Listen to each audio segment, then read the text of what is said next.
तो गाइस पिछली वीडियो में हमने बात किया था एपीआई के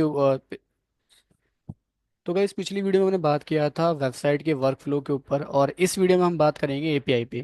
तो लास्ट क्लास में जैसे हमने देखा था कि हमारी एक वेबसाइट का वर्कफ्लो मैंने आपको समझाया था। ठीक है।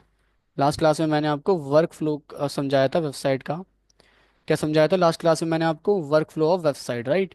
तो इसमें मैंने बताया था आपका एक क्लाइंट होता है, ठीक है, आपका एक क्या होता है, सर्वर होता है, ठीक है, सर्वर होता है।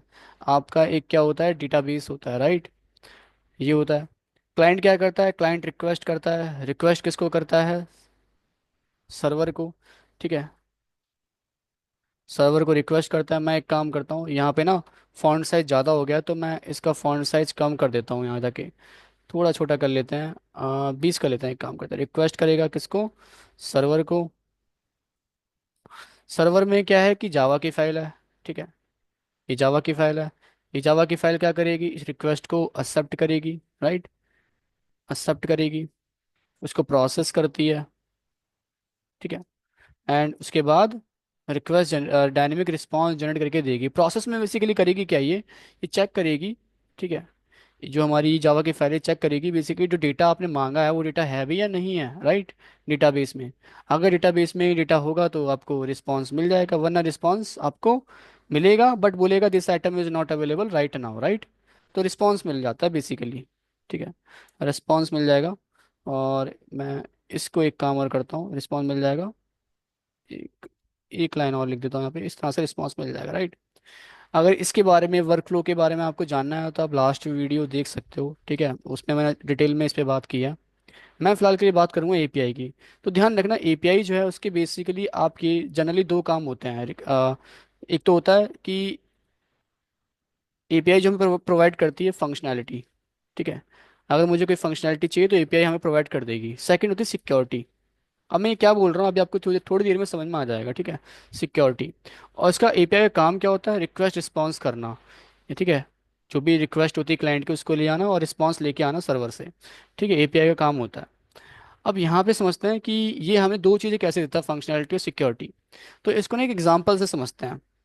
मान लेते हैं कि आप रेस्टोरेंट में गए एक बर्गर खाने के लिए। अब रेस्टोरेंट वाले के लिए आप क्या हो? एक क्लाइंट, ठीक है, यहाँ पे क्या हो? एक क्लाइंट आप, राइट, क्लाइंट।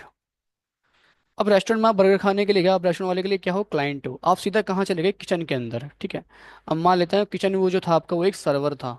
आप चीज़ों को रिलेट करते हुए चलना, ठीक है। किचन जो था आपका एक सर्वर था। सर्वर में बेसिकली आपका यानी किचन में क्या था? एक शेफ था, शेफ है, शेफ। तो यहाँ पे सर्वर में हमारी क्या है? एक जावा की फाइल, ठीक है। मैं डॉट जावा लिख दे रहा हूँ। आपने रिक्वेस्ट की किसको? शेफ को। शेफ मेरे को एक बर्गर खाना है।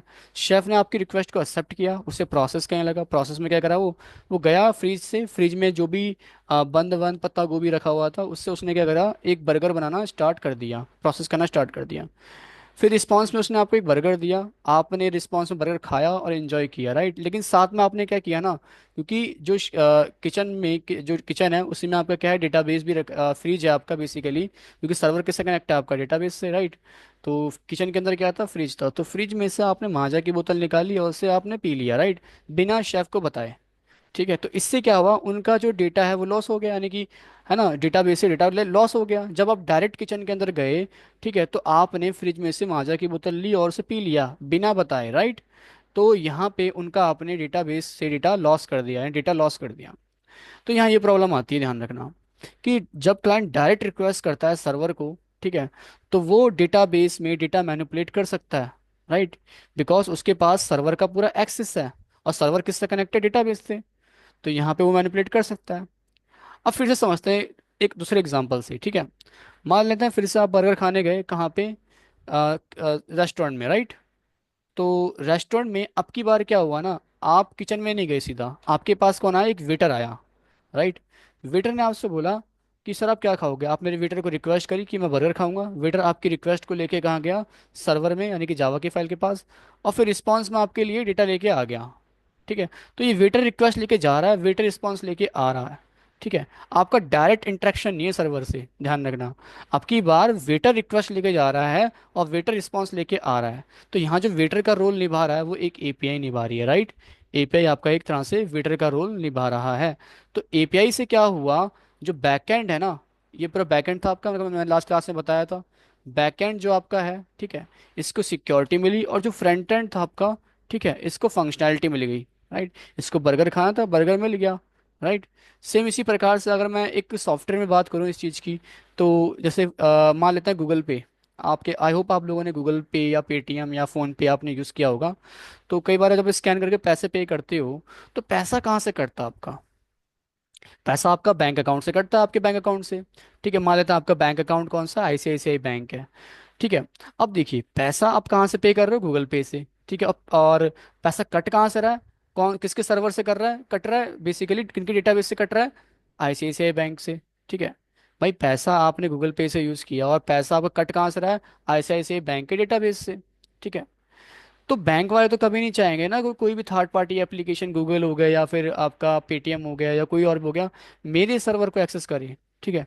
तो वो लोग क्या करते हैं, वो एक एपीआई की देते हैं। ठीक है, जैसे गूगल को हो गया या पेटीएम को हो गया, फ़ोन पे को, कि आपको पे वाली फंक्शनैलिटी चाहिए ना, तो आप मेरी एपीआई की ले लो। ठीक है। उसको अपने सॉफ्टवेयर में इंटीग्रेट कर लो, और आप फिर पे कर सकते हो। तो जब भी पेमेंट की रिक्वेस्ट आएगी मेरे सर्वर पे, यानी कि आईसीआईसीआई बैंक के सर्वर पे, तो ये एपीआई रिक्वेस्ट लेके आएगी और एपीआई रिस्पॉन्स लेके जाएगी। तो इससे क्या हुआ, इससे बैकएंड को पूरी सिक्योरिटी मिल गई और क्लाइंट को फंक्शनैलिटी मिल गई। राइट। तो ये कुछ यहाँ पे प्रोसेस होता है एपीआई का, जो मैंने आपको समझाया। ठीक है, बाकी इस पे हम डिटेल में बात कर सकते हैं बैकएंड में। ठीक है, जब आप मेरे साथ स्प्रिंग बूट पढ़ोगे, इसको हम क्रिएट करना भी सीखेंगे। ठीक है। माइक्रो सर्विसेज क्या होती हैं, एपीआई क्या होता है, इस पे हम अच्छे से बात करेंगे। ठीक है। तो मिलते हैं नेक्स्ट वीडियो में।